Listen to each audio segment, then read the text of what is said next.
మన అంశమును ఒకసారి ఆలోచించినట్లయితే దేవుని లెక్క, దేవుని హద్దు, మనుషుల లెక్క, మనుషుల యొక్క హద్దులు కదండి. ఈరోజు లెక్కలు అనగానే మనమందరం కూడా అనేక విధాలుగా ఆలోచిస్తున్నాం. లెక్కలు అనగానే మనమందరం ఆలోచిస్తున్నాం. ఏమని ఆలోచిస్తున్నామంటే ప్రతిదానికి కూడా ఒక లెక్క ఉన్నది. ప్రతిదానికి కూడా ఒక లెక్క ఉన్నది. లెక్క లేకుండా ఈరోజు ఎవరు కూడా వారి యొక్క పనిని జరిగించేటువంటి పరిస్థితులు లేవు. ఎవరు కూడా వారి యొక్క పనులను జరిగించేటువంటి పరిస్థితులు లేవు. ఎందుకు అంటే మేధావులు, జ్ఞానవంతులు సున్నాను కనుగొన్నారు కదండి, జీరో. ఈ విధంగా ప్రతిదానికి కూడా ఒక సంఖ్యనిచ్చి దాన్ని గూర్చి కొలుస్తున్నారు, తెలియజేస్తున్నారు.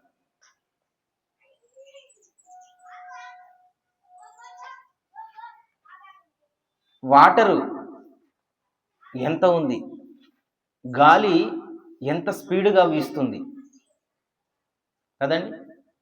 మనకి ఎన్ని సంవత్సరాలు, మనం ఎంత తింటున్నాము, ఎంత తాగుతున్నాము, ఏ విధంగా ఎన్ని సంవత్సరాలు మనం బ్రతుకుతున్నాము, లెక్కలు కదండి. ఎన్ని లెక్కలు. అసలు ఈ లెక్కలను గురించి భయపడేటువంటి విద్యార్థులు ఎందరో. వారిలో నేను కూడా ఒకడినే. లెక్కలంటే, మ్యాథ్స్ అంటే చాలా భయం, కొందరికి చాలా ఇష్టం కదండి. ఈ లెక్కల విషయంలో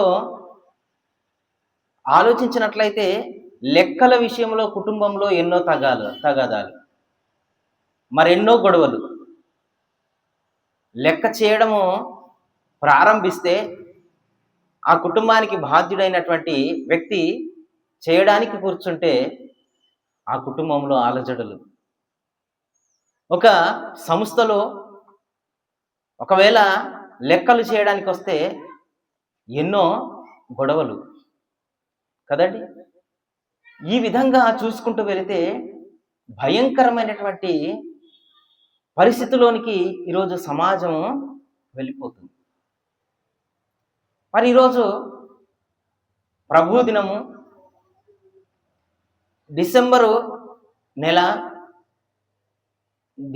నెలలో చివరి వారం 2025వ సంవత్సరంలో కూడా చివరి ఆదివారం.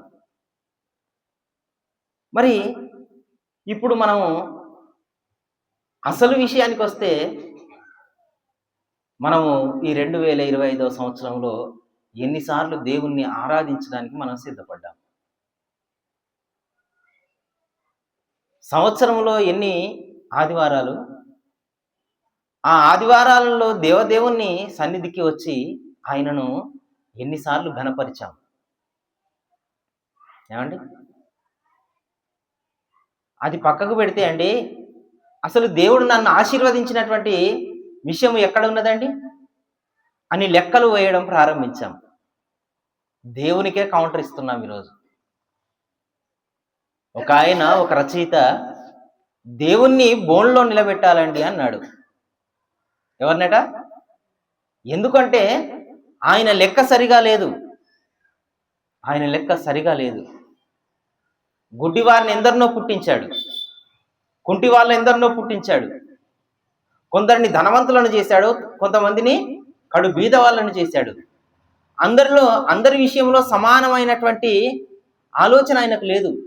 పక్షపాత ధోరణితో ఆయన వ్యవహరిస్తున్నాడు. కాబట్టి ఆయనను ఎక్కడ నిలబెట్టాలి?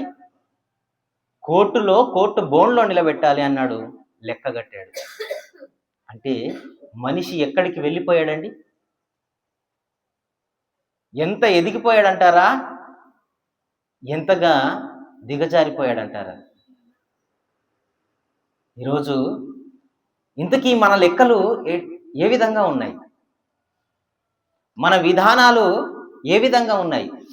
ఈ చివరి వారంలో, ఈ 2025 సంవత్సరంలో డిసెంబర్ నెలలో చివరి ఆదివారంలోనికి వచ్చినటువంటి మనము ఆలోచించాలా వద్దా? ఆలోచించాలి, జాగ్రత్తగా ఆలోచించాలి. చూడండి, ఒక ఆయన అంటున్నాడు, ఏ విధంగా లెక్కలు వేసుకొని ఆనందపడుతున్నాడో ఒక్కసారి చూడండి. పరిశుద్ధ గ్రంథములో మనం ఒకసారి ఆలోచన చేసినట్లయితే, లూకా గారు రాసినటువంటి సువార్త 12వ అధ్యాయము 19వ వచనములో మనం చూసినట్లయితే ఆయన ఏ విధంగా ఆనందపడుతున్నాడో మనం ఇప్పుడు ఆలోచించాలి. నా ప్రాణముతో, ప్రాణమా, నా ప్రాణముతో ప్రాణమా, అనేక సంవత్సరములకు విస్తారమైన ఆస్తి నీకు సమకూర్చబడి ఉన్నది. కాబట్టి ఏం చేయాలి తెలుసా? ఆయన పంటంతటిని కూడా కూర్చుకొని లెక్క కట్టుకున్నాడు. ఆయన పంటంతటిని కూడా కూర్చొని, ఆ పంటంతటిని కూడా కూర్చుకొని లెక్క కట్టడం ప్రారంభించాడు. లెక్క తేలిపోయింది. తేలిపోయిన తర్వాత ఆయన ఏమంటున్నాడు? తన ప్రాణముతో ఏ విధంగా ఏమని చెప్పుకుంటున్నాడు అంటే, సుఖించుము, తిను, త్రాగు, సంతోషించుమని నా ప్రాణముతో నేను చెప్పుకుందును. అక్కడితో ఆగాడా? అక్కడితో ఆగలేదండి. తినుము, త్రాగుము, సుఖించుము, సంతోషించుము, తరతరములకు కూడా సరిపడినంత సంపదను నువ్వు పండించుకున్నావు.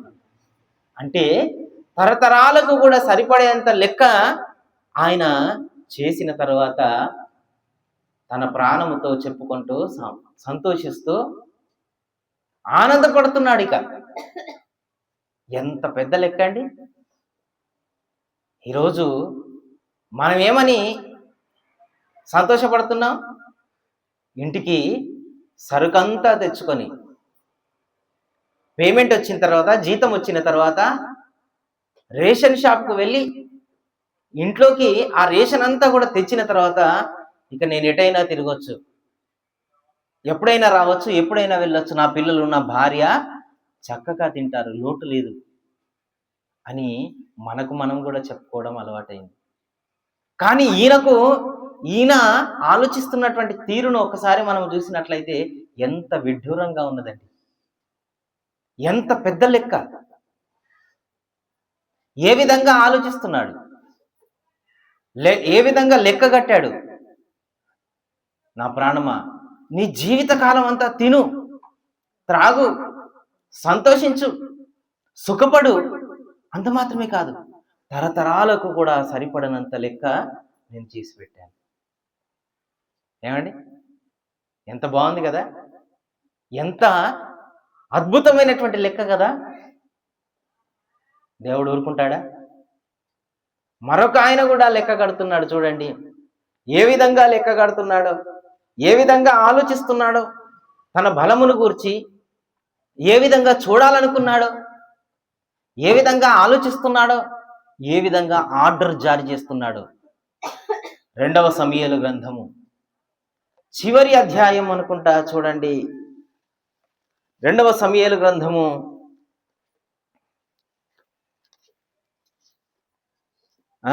24వ అధ్యాయము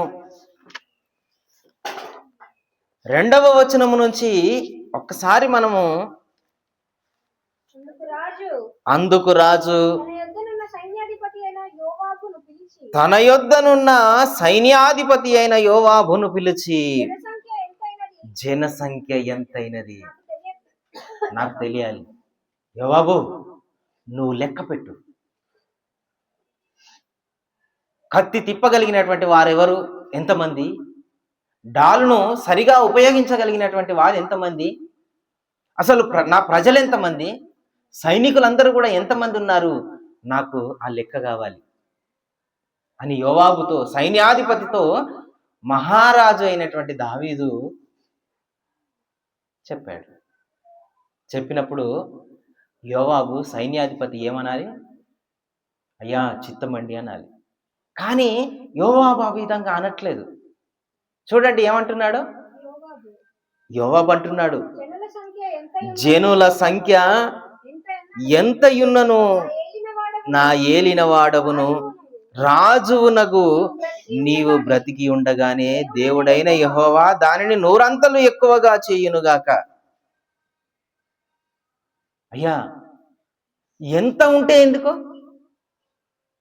దేవుడు నీ ప్రయాసను, నీ రాజ్యమును నూరంతలుగా ఎక్కువ చేయనుగాక అని చెప్పి శుభవచనాన్ని పలికి అప్పుడు అంటున్నాడు, నా ఏలిన వాడవును రాజువునగు నీకు ఈ కోరిక ఎందుకు పుట్టిందయ్యా? ఎందుకు? లెక్కెందుకు? ఈ లెక్కనే నిన్ను రాజును చేసిందా? కాదు కదా. ఈ లెక్కనే నీకు విజయాన్ని ఇచ్చిందా? కాదు కదా. దావీదు ఎటువంటి పాటలు రాసుకొని పాడుకున్నాడండి, ఏ విధంగా దేవునిలో ఆనందించాడండి. యెహోవా నా కాపరి, నాకు లేమి కలగదు. పచ్చిక గల చోట్లకు నన్ను ఆయన పరుండజేయును. వెనకాల ఎంతమంది ఉన్నారని ఎలుగుబంటి నోట్లో నుండి గొర్రె పిల్లలను నువ్వు బయటికి తీసుకొని వచ్చావు. సింహము నోట్లో నుండి గొర్రె పిల్లలను నువ్వు ఏ విధంగా కాపాడావు? అప్పుడు నీ జనుల లెక్క ఎంత? నీ వెనకాల ఉన్నటువంటి బలం ఎంత? ఏమండి, ఇదే దావీదు అంటాడు, యెహోవా నా బలమా, యథార్థమైనది నీ మార్గం. నాకు ఆశ్రయదుర్గం ఆయనే, నా బలం ఆయనే, నా కోట ఆయనే అన్నటువంటి దావీదు ఇక్కడ ఏమని ఆలోచిస్తున్నాడండి? నాకు ఎంత బలం ఉన్నదో కావాలి అని అడుగుతుంటే యోవాబు అంటున్నాడు, ఏమంటున్నాడు? అయ్యా, ఈ కోరిక ఎందుకు పుట్టింది? పుట్టకూడనటువంటి కోరిక ఇది అని ఆయన అంటూ ఇంకా ఏమంటున్నాడో చూడండి. అయినను రాజు యోవాబునకు సైన్యాధిపతులకును గట్టి ఆజ్ఞ ఇచ్చి ఉండుట చేత యోవాబు సైన్యాధిపతులను ఇశ్రాయేలీల సంఖ్య చూచుటకై రాజు సముఖము నుండి బయలుదేరాడు. వెళ్ళలేదు దావీదు తన బలాన్ని, తన యొక్క సైన్యం ఎంత అని చూసుకోవడానికి ఆజ్ఞ జారీ చేసినటువంటి వెంటనే యోవాబు వెంటనే చెప్పాడు, అయ్యో ఎందుకు ఆ సంఖ్యను చూసుకోవడం ఎందుకు అని చెప్పినా కానీ దావీదు గట్టిగా ఆజ్ఞను జారీ చేశాడు. ఏమండి, అప్పుడు సైన్యాధిపతి అయినటువంటి యోవాబు ఏం చేయగలడు? వెంటనే ఆయన జారీ చేసినటువంటి ఆజ్ఞను శిరస వహించడానికి, లెక్క పెట్టడానికి వెళ్ళాడు. చూడండి, లెక్కలు కావాలి ఈరోజు. ఎవరికి? దావీదుకు లెక్క కావాలి. లెక్కలను చూసి ఆయన ఎవరి మీద ఆధారపడతాడండి? ఎవరి మీద ఆధారపడతాడు? ఎవరి మీద ఆధారపడి ఆనందించాలనుకున్నాడు దావీదు? ఏమండి, ఇంకను మరొక అద్భుతమైనటువంటి సంఘటనను మనము చూద్దాం. దానియేలు గ్రంథము 4వ అధ్యాయములో ఒక రాజు ఉన్నాడు. ఈయన కూడా రాజే. ఆ రాజు ఏమని ఆలోచిస్తున్నాడో చూడండి. 4వ అధ్యాయము 30వ వచనములో మనం చూసినట్లయితే రాజు అంటున్నాడు, బబులోనును ఈ మహా విశాల పట్టణము నా బలాధికారమును నా ప్రభావ ఘనతను కనపరచుటకై నా రాజధాని నగరముగా నేను కట్టించినది కదా. బబులోను మహా సామ్రాజ్యం, ఈ పట్టణాన్ని కట్టించినది ఎవరు? నేను కదా. నేనే కదా కట్టించింది, నా రాజధాని నగరముగా నేను కట్టించినది కదా అని తనలో తాను అనుకునేది. ఎవరైనా? నెబుకద్నెజరు. తన జ్ఞానమును గురించి ఆలోచిస్తూ తాను కట్టినటువంటి ఆ మహాపట్టణమును, ఆ రాజధాని నగరమును చూస్తూ ఏమంటున్నాడు? నేను కట్టించినది కదా. లెక్క పెడుతున్నాడు. ఎప్పుడెప్పుడు ఏ విధంగా నిర్మాణాలు జరిగాయి, ఎంత ప్రభావముతో జరిగాయి, ఎంత శక్తితో జరిగాయి, ఎక్కడెక్కడ నుండి ఏవేవి తీసుకొని రావడం జరిగింది. లెక్కలు కదండి, లెక్కలు. వంట చేయాలంటే లెక్క, ఇల్లు కట్టాలంటే లెక్క, పని చేయాలంటే లెక్క, నిన్ను చూడాలి అంటే లెక్క, నీకు భోజనం వండి పెట్టాలంటే లెక్క, అప్పు ఇస్తే లెక్క, అప్పు తీసుకుంటే ఒక లెక్క. ఏమండి, ఎన్ని లెక్కలు మనిషి చేస్తున్నాడండి? మనిషి ఎన్ని లెక్కలు చేస్తున్నాడు? లెక్కలు చేయడము మనిషికి అలవాటైపోయింది. లెక్క లేకుండా ఈరోజు మనిషి బ్రతకేటువంటి పరిస్థితి లేదు. కుటుంబంలో లెక్కలు పెడుతున్నాడు. సంవత్సరములను లెక్క పెడుతున్నాడు. నేను ఇన్ని సంవత్సరాలు ఉన్నాను ఈ గృహములో, ఇన్ని సంవత్సరాలు ఈ దేహంలో ఉన్నాను, ఇన్ని సంవత్సరాలు బ్రతికాను, ఇంత సంపద సంపాదించాను. ఏమండి, ఈరోజు మన జ్ఞానమేనా, మన బలమేనా, మన బలగమేనా? నువ్వు లెక్క చూడడము ప్రారంభిస్తే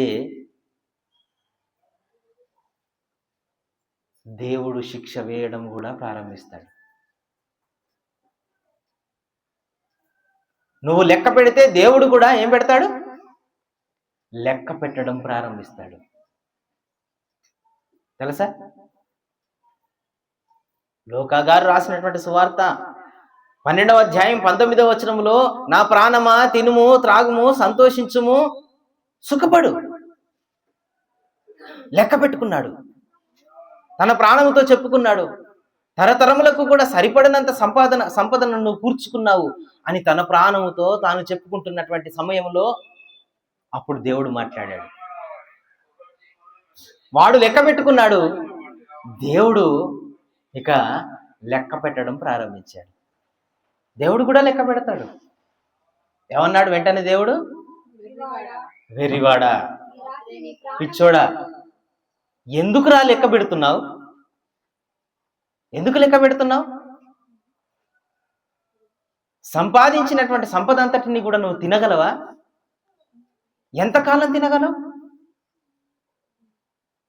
ఆకాశ పక్షులను చూడు, ఏం చేస్తున్నాయి? అవి దున్నుతున్నాయి, నీళ్లు పెడుతున్నాయి పంటకు, ఎరువులు వేస్తున్నాయి పంటకు. అవునా అండి? ఆకాశ పక్షులను చూడు, అవి విత్తవు, కోయవు, పంటను కూడా కూర్చుకొనవు. అయినా కానీ దేవుడు వాటిని పోషిస్తున్నాడా లేదా? మరి అవి ఎప్పుడు కూడా లెక్క పెట్టుకోలేదు. ఉదయాన్నే దేవుణ్ణి స్తుతిస్తూ అవి లేస్తున్నాయి, భోజనం చేస్తున్నాయి. వాటికి ఎవరు పెడుతున్నారు భోజనాన్ని? క్రూర మృగాలట యెహోవా చేతిలో నుండి ఆహారమును తీసుకోవడానికి ఇష్టపడుతున్నాయట. అంటే ఆహారాన్ని ఇచ్చేది ఎవరు అనేటువంటి విషయము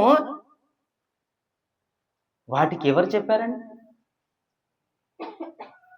ఏమండి, మేము పంట పండించకపోయినా, కూర్చుకొనకపోయినా, ఎరువులు వేయకపోయినా, విత్తనాలు చల్లకపోయినా మాకు ఆహారాన్ని పెడుతున్న దేవుడు మాకు పెడతాడు, మా జీవిత కాలం అంతా పెడతాడు. కాబట్టి మేము సమృద్ధికరంగా మేము భోజనం చేస్తాం. కాబట్టి దేవదేవుణ్ణి మాత్రమే మేము గణపరుస్తాము, స్తుతిస్తాము అని అవి వాటి యొక్క జ్ఞానాన్ని, ఈ యొక్క ప్రపంచానికి చాటి చెబుతూ ఉంటే ఈ మనిషి లెక్కలు కట్టి దేవుని మీద ఆధారపడడానికి బదులు, దేవుణ్ణి గణపరచడానికి బదులు తన ప్రాణముతో తాను చెప్పుకుంటూ తినుము త్రాగుము సుఖించుమని లెక్కలు కట్టుకుంటున్నాడు.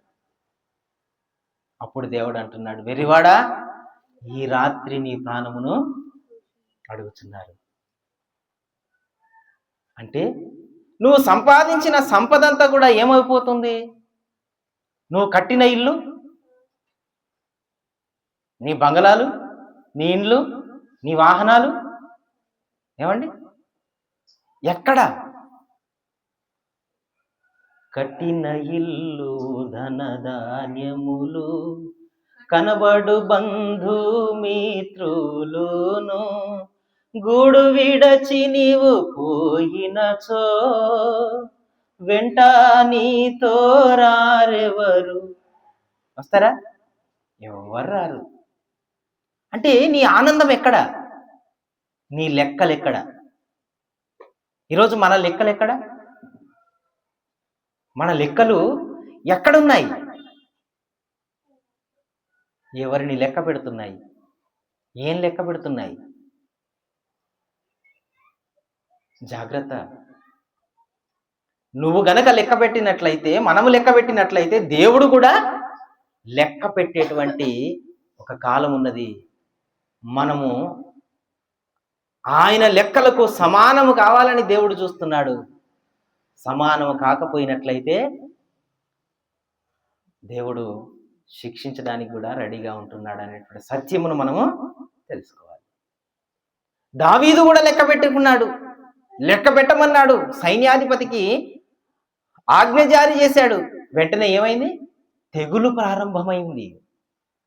తెగులు భయంకరమైన తెగులండి. దేనివల్ల? లెక్క వల్ల. కేవలం లెక్కే. దేవుని మీద ఆధారపడడానికి బదులు తన సైన్యం పైన, తన ప్రజలపైన ఆధారపడాలనుకున్నాడు అంతే. వేరేది ఏం లేదు. పాపం ఏమీ చేయలేదు అక్కడ. వ్యభిచారం చేయలేదు, దొంగతనం చేయలేదు. లెక్క పెట్టాలనుకున్నాడు. ఏమండి? మరి ఈరోజు మన పరిస్థితి ఏంటి? ఇక నెబుకద్నెజరు ఆయన దగ్గరికి వచ్చేసరికి, దానియేలు గ్రంథంలోకి వచ్చేసరికి ఆయన ఏం చేస్తున్నాడు? తన రాజధాని అంతటిని కూడా చూసుకుంటున్నాడు. నేను కట్టాను, నా జ్ఞానం లెక్క. వెంటనే దేవుడు ఏమన్నాడు? నాన్నా, నీవు ఇక అడవిలోనికి వెళ్ళబోతున్నావు. ఎక్కడికి? గోర్లు నీకు పెరగబోతున్నాయి. నువ్వు ఆహారాన్ని తినడానికి బదులు రేపటి నుండి ఇక నువ్వు గడ్డిని తినబోతున్నావు అన్నాడు. ఎంత భయంకరమైనటువంటి ఉగ్రత గుండా నడిచారు. దేనివల్ల? కేవలం లెక్క వల్ల. దేవుణ్ణి గణపరచకపోవడం వల్ల, తన జ్ఞానమును లెక్క పెట్టుకోవడం వల్ల, తన సైన్యమును లెక్క పెట్టుకోవడం వల్ల, తన సంపదను లెక్క పెట్టుకోవడం వల్ల. ఇంతకీ దేవునికి లెక్కలేదా అండి? లెక్కంతా మనదేనా? దేవునికి లెక్కలేదా? ఉన్నదా లేదా దేవునికి లెక్క? చూడండి ఏ విధంగా ఉన్నదో దేవుని లెక్క. యెషయా గ్రంథము 40వ అధ్యాయము. ఇప్పటి వరకు మనుషుల లెక్కలు మనం చూసాం. ఏమండి? ఇప్పుడు దేవుని లెక్కను చూద్దాం. 40వ అధ్యాయము 12వ వచనము చూసినట్లయితే,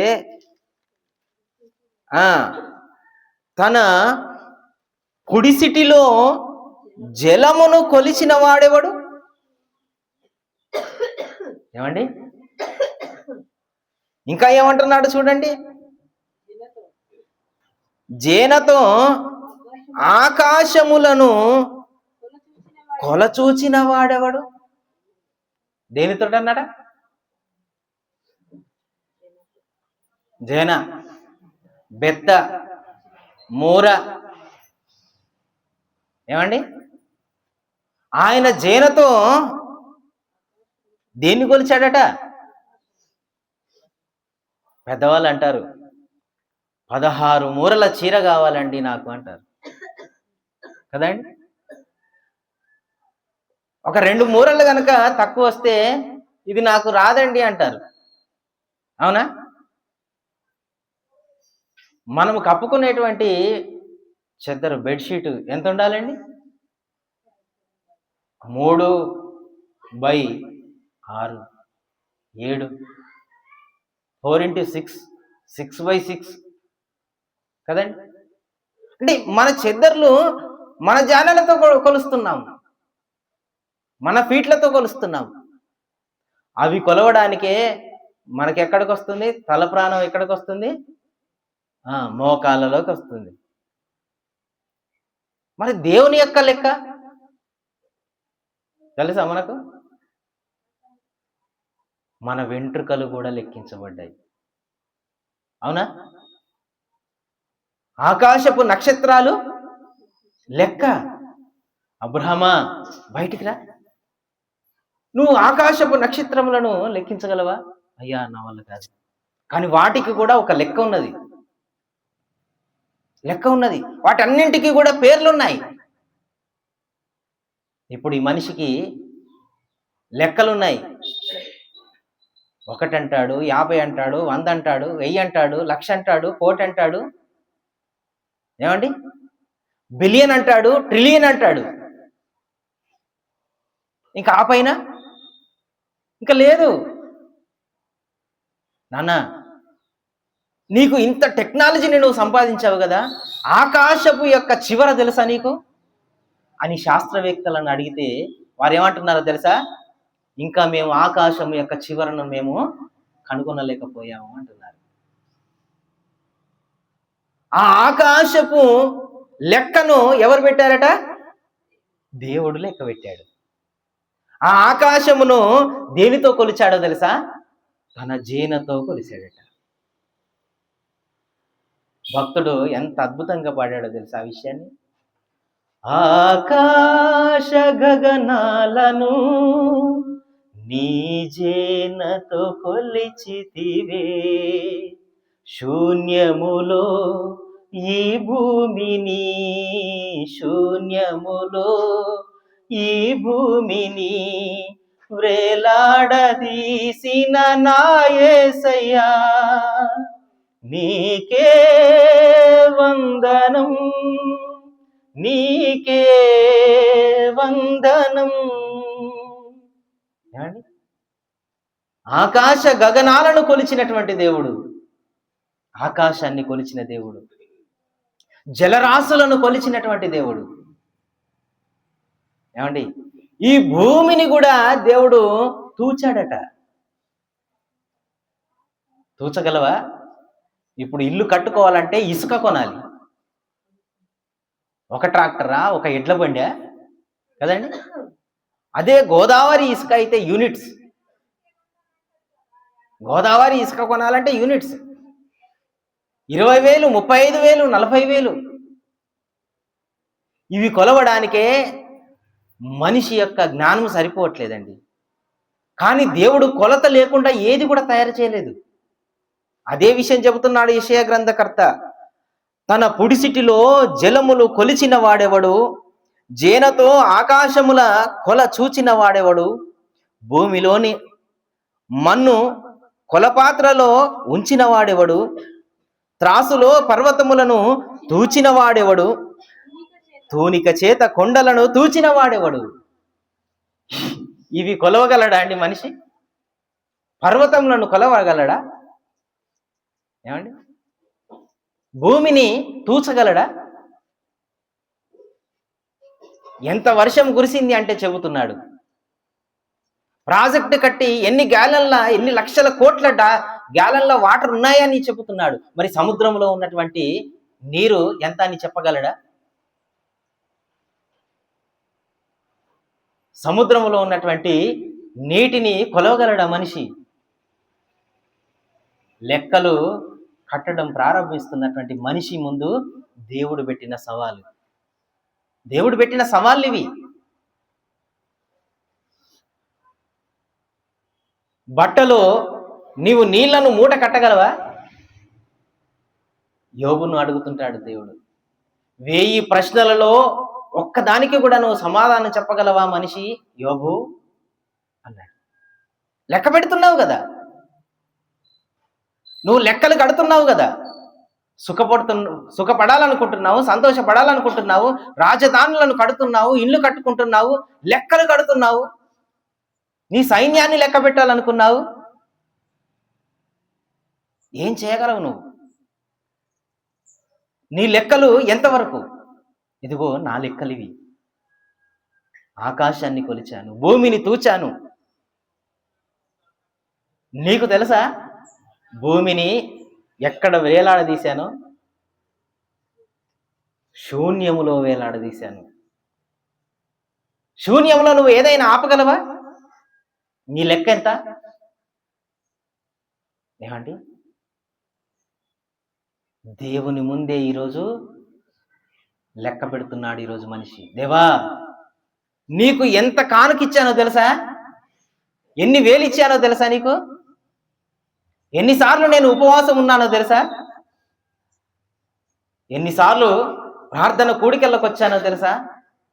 నేను ఎన్నిసార్లు బైబిల్ చదివానో తెలుసా? ఏమండి, ఇవి లెక్కలు మనిషివి. నాకెందుకు సహాయం చేయవు? నా రోగాన్ని ఎందుకు తీసివేయవు? నేనెందుకు ఇంత కష్టమును అనుభవించాలి? నేనంటే నీకు లెక్కలేదా అని ఈరోజు మనిషి ఎవరిని ప్రశ్నిస్తున్నాడు? లెక్కలతో దేవుణ్ణి ప్రశ్నిస్తున్నాడు.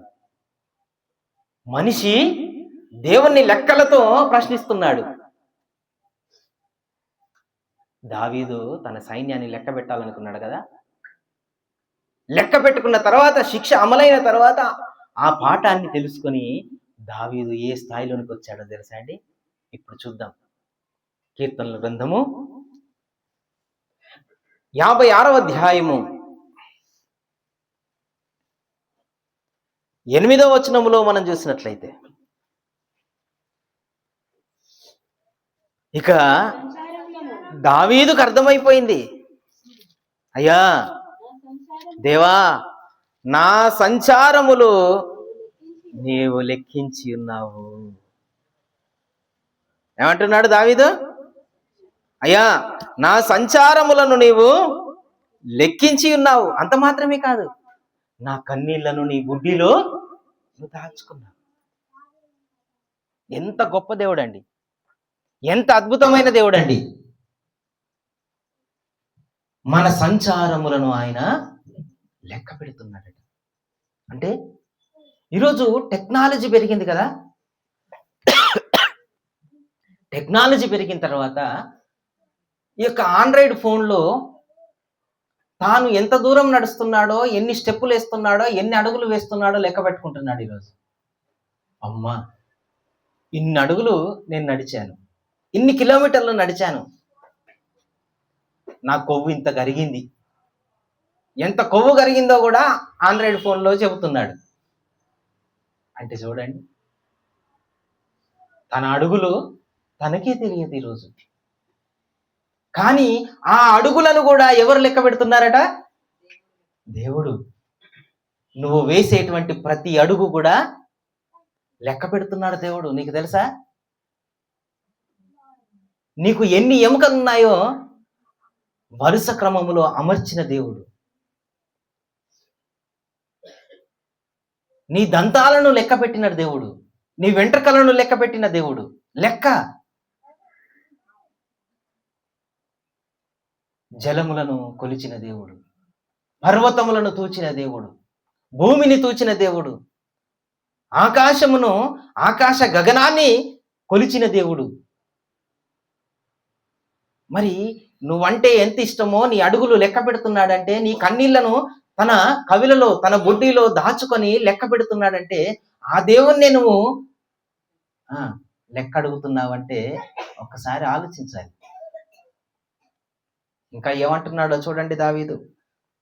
39వ అధ్యాయము 4వ వచనములో మనం చూసినట్లయితే ఆయన ఇంకా ఏమంటున్నాడో చూడండి దావీదు గారు. యెహోవా, నా అంతము ఎట్లున్నది, నా దినముల ప్రమాణము ఎంతైనది నాకు తెలుపుము. నా ఆయువు ఎంత, నా ఆయువు ఎంత అల్పమైనదో నేను తెలుసుకొనగోరుచున్నాను.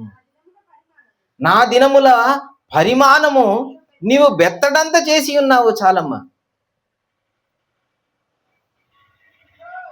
ఆయన సైన్యాన్ని లెక్క పెట్టుకోవాలనుకున్నాడు, ఓడిపోయాడు.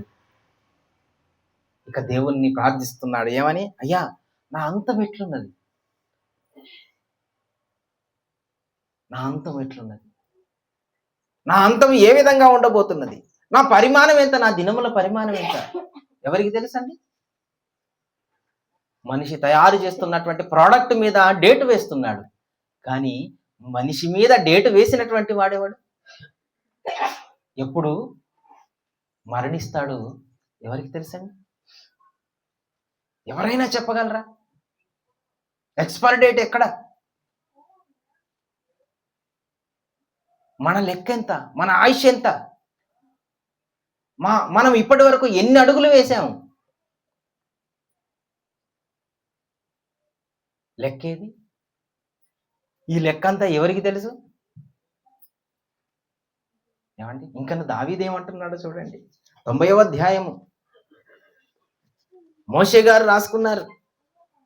కీర్తనల గ్రంథము 90వ అధ్యాయము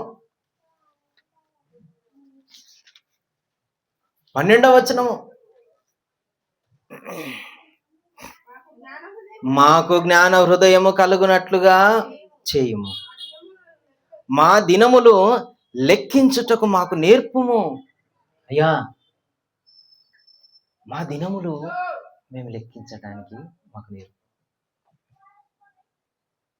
అంటే మా మరణ దినం ఎప్పుడు, మేము ఏ విధంగా సిద్ధపడాలి, మేము మా సంపద లెక్కించుకోవడం మాకు తెలిసింది, మేము ఎంత దూరం ప్రయాణం చేస్తున్నామో మాకు తెలిసింది, మేము ఎంత పండించామో మాకు తెలిసింది.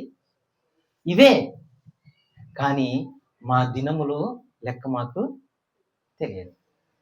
ఎవరు చెప్పాలి? ఏమండి, లెక్క లేకుండా దేవుణ్ణి ఎదురిస్తున్నటువంటి నీకు లెక్క నీకెవరు చెప్పాలి? ఎవరు చెప్పాలి? దేవుణ్ణా ఈరోజు నువ్వు లెక్కలు అడిగేది?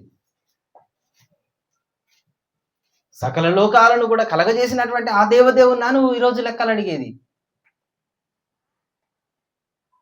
ఈ 2025వ సంవత్సరంలో ఎన్ని వారాలు నువ్వు దేవుణ్ణి ఆరాధించడానికి కోరుకున్నావు? నీకు ఇచ్చినటువంటి వనరులు ఎంత, నువ్వు దేవునికి ఇచ్చింది ఎంత, నీకు ఇచ్చినటువంటి బలం ఎంత, ఆ బలాన్ని దేవుని పనిలో వాడింది ఎంత ఎంత,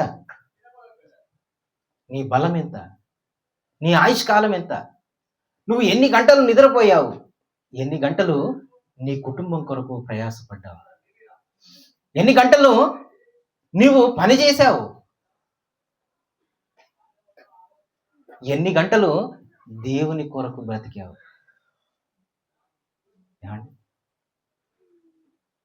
సింగరేణి అంటుంది కార్మికులతో, కార్మికుడు అంటున్నాడు సింగరేణితో, నేను 30 సంవత్సరములు కష్టపడి నా రక్తాన్ని చెమటగా మార్చి సంస్థ కొరకు నేను పని చేశాను అంటాడు. ఎన్ని సంవత్సరాలు? 30 సంవత్సరాలు అంటున్నాడు. కానీ మేనేజ్మెంట్ ఏమంటుందో తెలుసా? రోజుకు 8 గంటలు పని చేసావు నువ్వు, రోజుకు 24 గంటలు. అయితే 8 గంటలు నువ్వు సింగరేణి కొరకు పని చేశావు, 8 ఇంటూ 30 సంవత్సరాలు అంటే సంస్థ కొరకు నువ్వు పనిచేసింది చాలా తక్కువ అంటుంది. మరి దేవుని సన్నిధిలో మనం గడిపింది ఎంత? దేవుని కొరకు మనం పాట పాడగలిగామా? ఏమండి, ఈరోజు జిఎస్టి అని గవర్నమెంట్ మన దగ్గర నుండి వసూలు చేస్తుంది. గూడ్స్ సర్వీస్ ట్యాక్స్, అంతేనా? Goods service tax. ఇప్పుడు గాడ్ సర్వీస్ ట్యాక్స్ ఎంత? మనము దేవునికి కట్టినటువంటి పన్ను ఎంత? ఏమండి? అయ్యా ఈ ఒక్క సంవత్సరం ఉంచు, ఈ ఒక్క సంవత్సరం ఉండనియండి, ఎరువేసి పాదు తీసి ఫలించేటువంటి విధంగా నేను ప్రయాసపడతా అన్నాడు తోటమాలి. యజమాని అంటున్నాడు, లేదు, 3 సంవత్సరముల నుండి నేను చూస్తున్నా, వనరులన్నీ కూడా ఈ చెట్టు ఉపయోగించుకున్నది, కానీ ఏమాత్రం కూడా ఫలించలేదు. మరి ఈరోజు మనం బ్రతికి ఎన్ని సంవత్సరాలైంది? ఈ భూమి మీదకి వచ్చి ఎన్ని సంవత్సరాలైంది?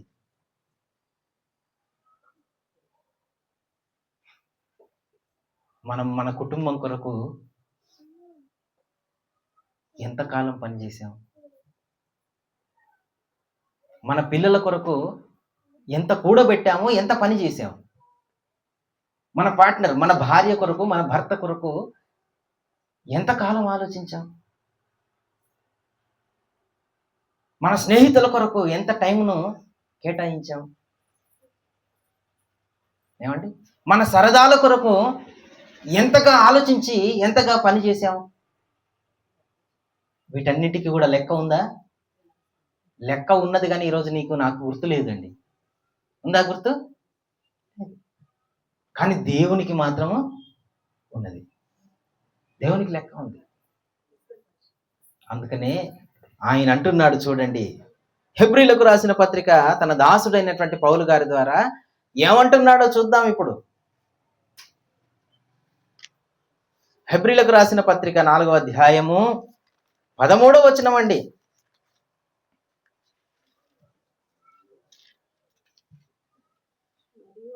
మరియు ఆయన దృష్టికి కనబడని సృష్టం ఏదీ లేదు, మనమెవనికి లెక్క చెప్పవలసి ఉన్నదో. ఎవరికి? నేను ఎవరికి కూడా లెక్క చెప్పాల్సినటువంటి అవసరం లేదు నాకు అని ఒక యజమాని అంటాడు. డబ్బు సంపాదించేటువంటి ప్రతి మనిషి అంటున్నాడు కదా.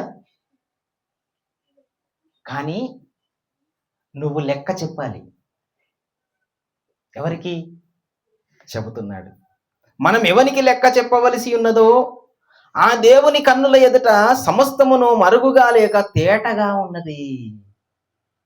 నువ్వు తిన్నది ఎంత, నువ్వు త్రాగింది ఎంత, నువ్వు పడుకున్నది ఎంత, నువ్వు ఎంజాయ్ చేసింది ఎంత, దేవుని పని చేసింది ఎంత, దేవుని పని కొరకు నువ్వు ఇచ్చింది ఎంత, దేవుని పని కొరకు నువ్వు ప్రయాసపడింది ఎంత. ఈ 2025వ సంవత్సరంలో ఎన్నిసార్లు దేవుని కొరకు మనం ప్రయాసపడగలిగాం? ఎన్నిసార్లు దేవుని పని కొరకు ఆలోచించాం? ఏమండి? ఈరోజు మనం దేని కొరకు ఆలోచిస్తున్నాం? మన లెక్కలు ఎక్కడ? మన బ్రతుకెంత? మన దినాలు ఎంత? భక్తుల యొక్క బాధ అంతా ఇదే. ఇప్పుడు రండి మనం చదువుకున్నటువంటి మూల మాట దగ్గరికి. ఆదికాండము 47వ అధ్యాయము 9వ వచనం అండి. యాకోబు గారు, యాకోబు సమాధానం చెబుతున్నాడు. యాకోబు ఎవరికి? ఫరోకు ఐగుప్తులోనికి వెళ్ళిన తర్వాత ఫరో చూడడానికి వచ్చాడు. అప్పుడు యాకోబు సమాధానం చెబుతున్నాడు, అయ్యా నేను యాత్ర చేసిన సంవత్సరములు 130 సంవత్సరాలు. ఈరోజు మనం ఎన్ని సంవత్సరాలు బ్రతికామండి? ఇప్పటికీ 45, 50, 60 పెన్షన్ తీసుకుంటున్నాం కదా. 60 సంవత్సరాలు పైబడిపోయాం. ఇక యాకోబు గారు కూడా అంటున్నారు ఏమని? నేను యాత్ర చేసిన సంవత్సరములు 130, నేను జీవించిన సంవత్సరములు కొంచెం. అంటే 130 సంవత్సరాలు యాకోబు జీవించలేదా? 130 సంవత్సరాలు యాకోబు జీవించాడు. కానీ ఆయన ఏమంటున్నాడు? నేను జీవించిన సంవత్సరములు కొంచెముగాను దుఃఖ సహితముగాను ఉన్నాయి. యాకోబు,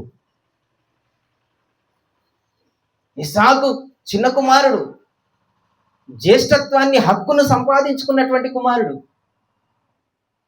ఇశ్రాయేలుగా ఆశీర్వాదం పొందుకున్నటువంటి యాకోబు, దేవునితో పోరాడి గెలిచినటువంటి మనుషుడు ఏమంటున్నాడు? నేను బ్రతికిన యాత్ర చేసినటువంటి సంవత్సరములు 130, కానీ నేను జీవించిన సంవత్సరములు కొంచెం. ఆ కొంచెం ఏంటి చూడండి. ఆయన ఏమంటున్నాడో, అసలు తన బాధ ఏంటో ఆదికాండము 31వ అధ్యాయము 40వ వచనంలో చూసినట్లయితే ఆయన చెబుతున్నాడు. ఇక ఆయన ఆలోచిస్తున్నాడు. 31:40 వచనము, పగలు ఎండకును రాత్రి మంచుకును నేను క్షీణించిపోతిని, నిద్ర నా కన్నులకు దూరమైంది. ఎవరితో చెబుతున్నాడు ఈ మాట? తన మామతో చెప్తున్నాడు. పగలు ఎండకు రాత్రి మంచుకు నేను క్షీణించిపోతిని. ఇంకా ఇది వరకు నీ ఇంటిలో 20 ఏండ్లున్నా, నీ 2 కుమార్తెల నిమిత్తము 14 సంవత్సరాలండి. భార్యల కోసం ఎన్ని సంవత్సరాలు పనిచేసిండట? ఒక భార్య కొరకు 7 సంవత్సరాలు, ఒక భార్య కొరకు. అంటే ఈరోజు మన పార్ట్నర్ కొరకు మనం ఎన్ని సంవత్సరాలు కష్టపడుతున్నాం ఇప్పుడు?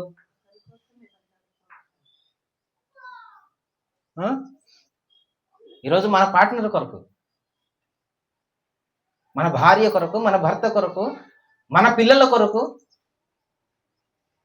ఇది వరకు నేను 20 సంవత్సరములు నీ దగ్గర పనిచేశాను మామగారు, నీ 2 కుమార్తెల నిమిత్తము 14 ఏళ్ళు, నీ మంద నిమిత్తము 6 ఏళ్ళు కొలువు చేసి తిని, అయినను నీవు నా జీతము 10 మార్లు మార్చావు. ఇది యాకోబు యొక్క బాధ. భార్యల కోసం నేను పనిచేశాను, సంపద గొర్రెల కోసం నేను పనిచేశాను, నేను జీవించిన సంవత్సరములు ఎన్ని? కొన్ని. అది యాకోబు యొక్క బాధ. చూడండి, ఇంకను మరొక విషయాన్ని గురించి కూడా చెబుతున్నాడు. చూడండి, యాకోబు గారు 42వ అధ్యాయము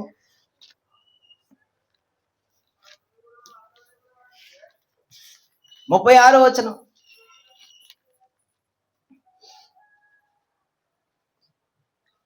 అప్పుడు ఏడుస్తూనే బాధపడుతూనే మాట్లాడాడు. 31వ అధ్యాయంలో, ఈ 42వ అధ్యాయములో కూడా బాధపడుతూనే ఏడుస్తూనే మాట్లాడుతున్నాడు. చూడండి అమ్మ, అప్పుడు వాని తండ్రి అయిన యాకోబు వారిని చూసి, మీరు నన్ను పుత్రహీనునిగా చేయుచున్నారు.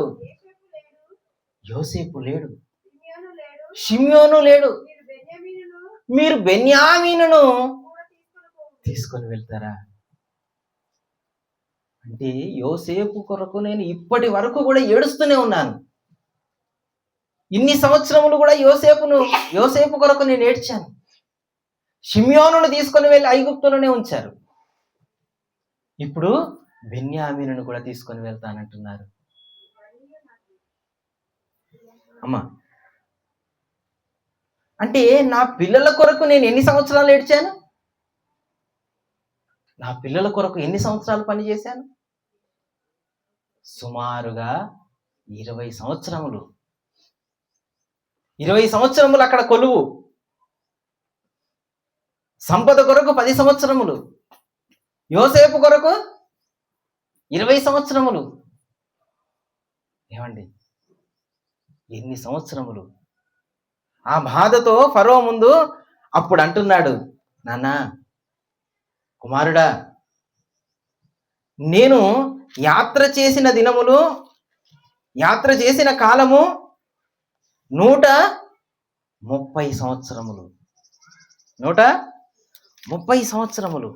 అయితే నేను జీవించిన సంవత్సరములు కొంచెముగాను ఉన్నాయి, అవి దుఃఖ సహితముగా ఉన్నవి.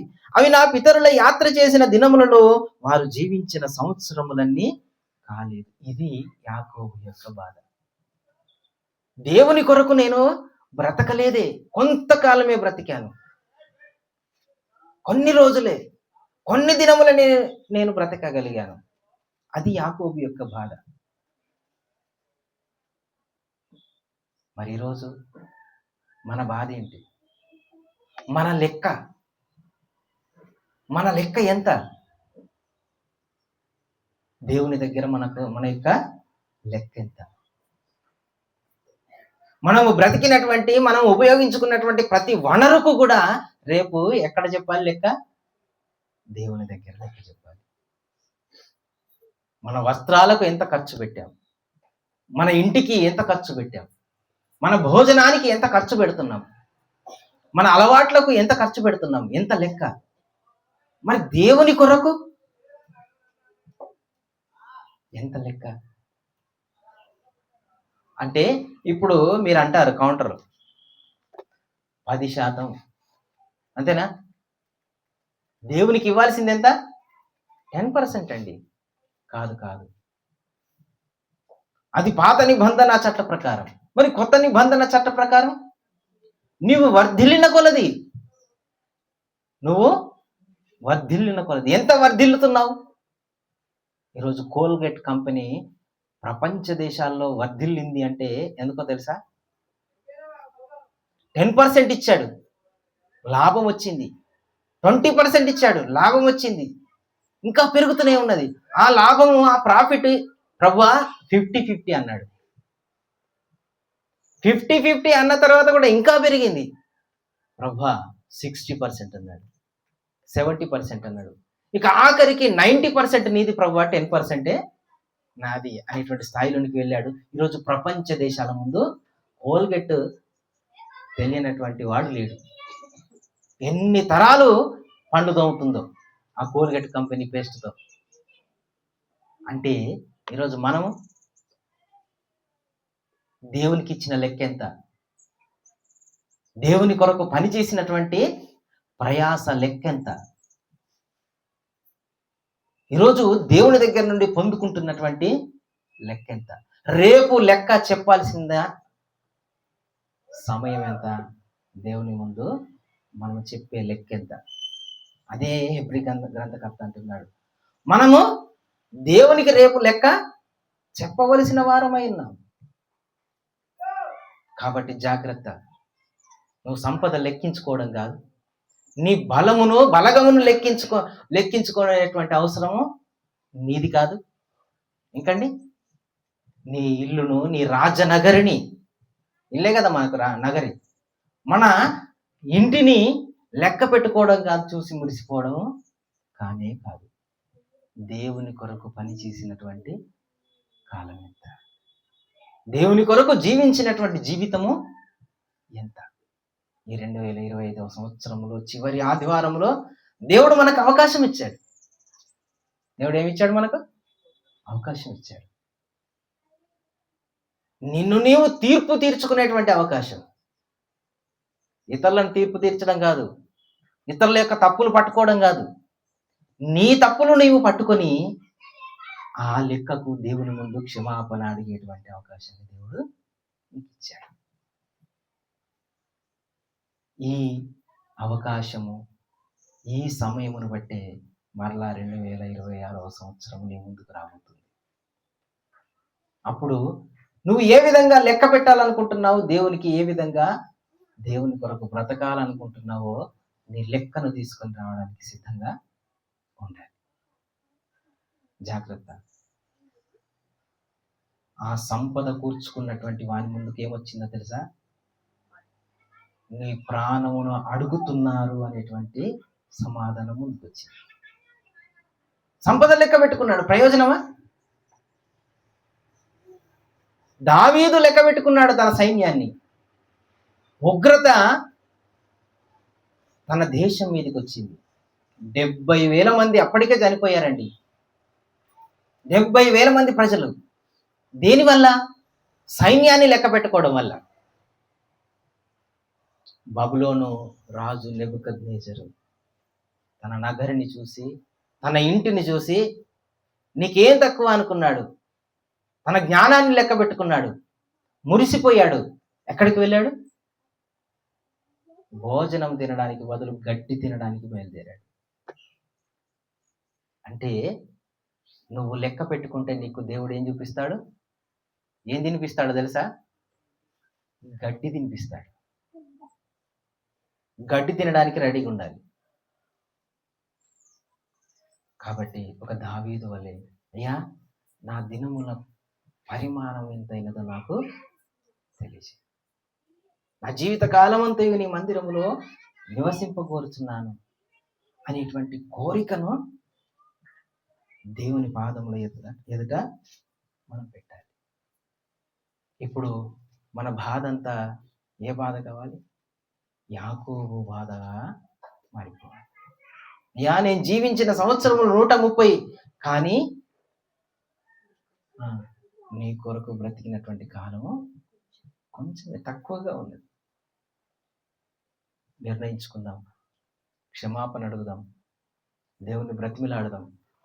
ఆయనకు మహిమకరంగా ఆయన మన మీద పెట్టుకున్నటువంటి ఆశలను నెరవేర్చడానికి మనం అందరం కూడా సిద్ధపాటు కలిగిందాం.